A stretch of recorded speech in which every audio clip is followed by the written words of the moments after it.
Target practice for Gaddafi's female army. According to the government, another 500 women graduated from military training earlier this month. State TV regularly shows women shooting AK-47s, grandmothers firing RPG launchers, or others lobbing hand grenades. According to one government spokesman, every Libyan mother is a killing machine. One Tripoli resident who recently fled the capital told us that women soldiers could be seen there manning checkpoints. He believes some were recruited from the women's prison. They're Libyan women released from prison. You've actually seen women soldiers on the streets of Tripoli? Yes, they stopped and searched me next to Gaddafi's compound. It's not news to people in Misrata.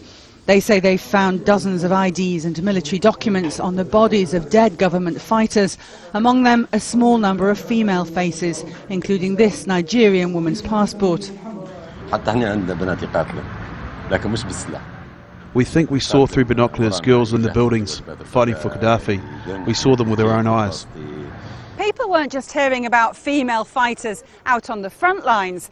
Here in Misrata, rumours began to build that the snipers that were basing themselves on buildings like these and trying to pick off civilians as they tried to cross Tripoli Street weren't just women. There were women who'd been brought over from Colombia to fight for Gaddafi's army. The rebels say these passport photographs were in the pockets of dead women snipers. There's no way of knowing their nationality. Over here, I have seen a car brought two bodies and put them here. Then a crowd starts gathering, and people start gathering in a big circle, and they have a look to those two bodies of those women, that snipers. And you know they're snipers? How do you know they're snipers? I asked two rebels that brought them in their car. I asked them who's those girls.